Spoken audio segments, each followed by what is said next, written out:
Sa isang eskwelahan sa Barangay Batasan Hills, problema para sa ilang botante ang kanilang nawawalang pangalan sa listahan at pahirapan din para sa ilang senior citizen at persons with disabilities na makaboto sa kanilang nakatakdang presinto. Mula sa Quezon City, may ulat on the spot si Naki Pulido. Naki? Pia, sa 36,000 registered voters, itong President Corazon Aquino Elementary School na raw ang pinakamalaki dito nga sa Quezon City. Nandito tayo sa Barangay Batasan Hills. Pero na makausap natin yung principal nitong paaralan ay sinasabi niya, generally peaceful pa naman so far. Siguro ang naging problema na lang, katulad na rin ng mga problema sa ibang mga presinto, sa ibang bahagi ng bansa, nagkakalituhan kung nasan yung presinto ng botante. Pero pagkatapos naman busisiin nitong COMELEC voters list ay nahanap din yung kanilang presinto.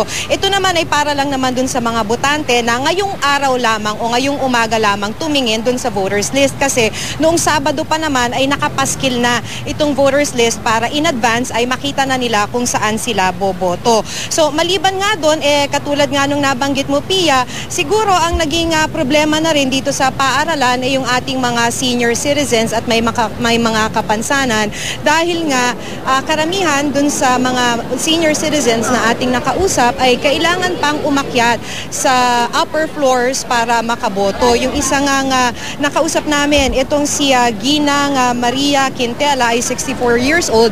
Pinili niyang huwag na lang bumoto nang malaman niya na yung presinto niya ay nasa third floor kasi maliban nga sa mahihirapan siya, nakikita mo naman hirap siyang maglakad dahil may bali yung kanyang ankle. So nagdesisyon siya na huwag na lang. Ito namang nakikita nyo sa inyong screen ay si Lola Ricarda Amatas at yung pagkakakwento niya sa atin, she's 76 years old, talagang hirap na hirap siyang umakyat dito nga sa eskwelahan dahil nga kailangan pa niyang umakyat ng 4 floors dahil yung presinto niya nasa 4th floor.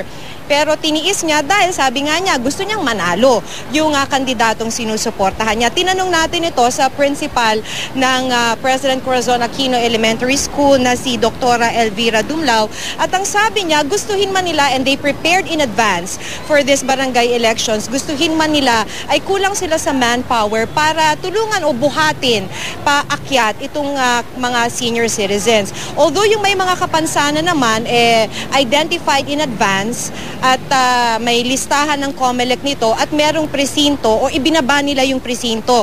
Inassign nila yung presinto sa first floor para hindi na mahirapan. Ang nagkaaberya na lang ay dun sa mga senior citizens. So pakinggan natin Pia, yung saglit na pakikipagkwentuhan natin dun sa mga lola na nakausap natin kaninang umaga. Wala daw pong pila ng senior citizen at disabled. Kaya? Hindi po pwede sa third floor kasi third floor po yung pangalan namin. Hindi naman ho kayo makaakyat. Hindi po. Baka mahulog ako ulit. Humihingal ho ako Humihingal ho dahil umakyat mataas Bakit niyo po pinili umakyat? Para makaboto. So ngayon Pia, may mga bumoboto pa rin. Actually kung papansinin natin halos kasing dami pa rin simula kaninang umaga ng mga bumoboto ngayon, hindi pa rin sila nauubos. So may mga pila pa rin. Pero kung ikukumpara mo noong May 2013 elections na kung saan sabi ko nga parang halos magkapalitan na noon yung mukha ng mga botante sa sobrang siksikan.